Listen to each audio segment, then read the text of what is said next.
My reflection begins with the perspective that arose in Brazil during our first meeting regarding the course and the testimony from a colleague here.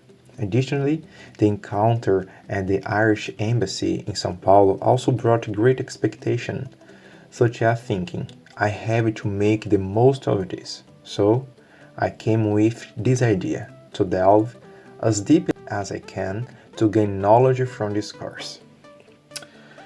Meeting my colleagues and creating bonds was grand.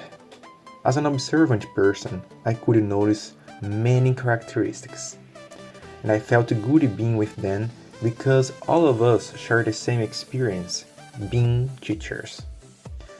These impressions were drawn from our Advanced English for Academic Purpose classes. This course increased my expectation and mixed them with the feeling of newness, meeting new people and place. Time flies and the end of the course arrived. The postgraduate program began. Learning about the Irish education system was, and still is, a source of great curiosity.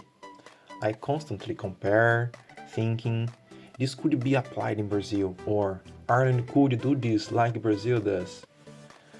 The course has brought a great experience for me, exchange of ideas, field trips, and the opportunity to contemplate the Irish culture and customs. Our first trip as a group was to the Cliffs of Moher, an astonishing place. Actually, it was my third time there. A remarkable experience was celebrating Brazilian Independence Day in Dublin. I felt important.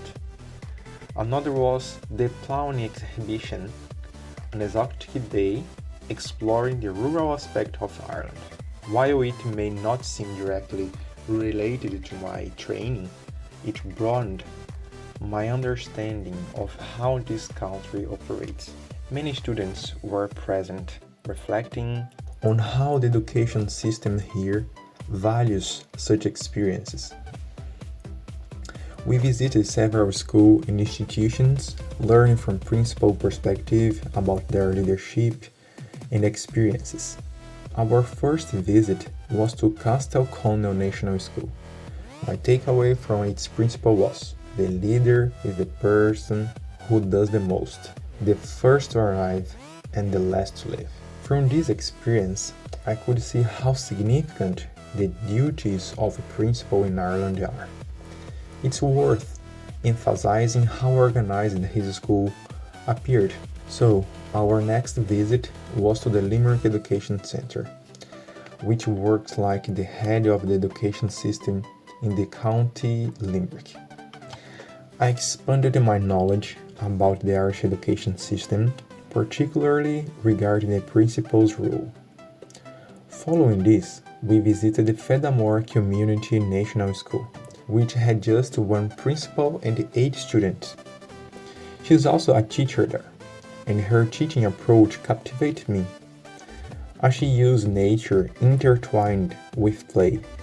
What a fantastic method! Another noteworthy experience was at UL, the University of Limerick, where we learned more about assistive devices for students with disabilities. The way this works in Ireland is brilliant. I'm unsure how widespread this approach is, but I know it can significantly transform education into a more inclusive system.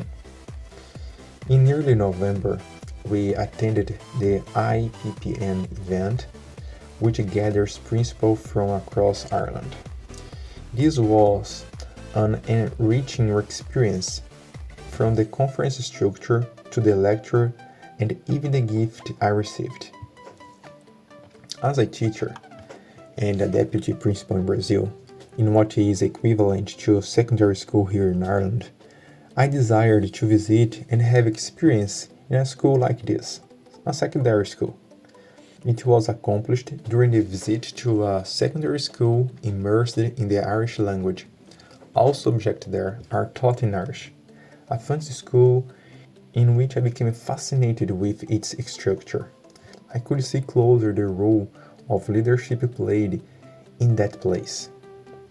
When I realized that the theory applied in the explanation of the deputy principal, I was in awe. There are many types of leaders. They work in a way that only what is crucial goes to their head. A hierarchy that may work and relieve the principal. I wish to have this system in my context. The lectures have been highly constructive, though some stood out more than others. Well-being by Dr. Finula. I'd love to apply those methodology with my student. It would be significantly enhancing their learning process. The other one was City Connects. I used the principles from this lecture to shape my action plan to tackle the significant challenge of indiscipline in my school. And then the other one was UDL, Design Flexible Inclusive Learning Environment for All Learners by Jean Riehl. Technology, digital tools, and gadgets always captivate me. And then Artificial Intelligence by Dr. Emma O'Brien. Although I expected more from this lecture, it provided valuable knowledge and insights. And then the other one was Restorative Practice. The activities presented inspired the main ideas for me to apply in my work environment. And then the last one I would like to mention is Narrative 4. I truly enjoyed this experience as it enriched my repertoire of active methodologies. So, in conclusion, I've learned to work inward, to recognize my leadership style, and to grow within my environment where I lead. Not to mention the wealth of insight that I'm eager to apply. This experience has allowed me to develop not only academically but also personally, sharing space, listening to others' opinion, making new friends, and enjoy remarkable moments such as the witness of the Northern Lights. I look forward to more knowledge, self-improvement, and incredible experience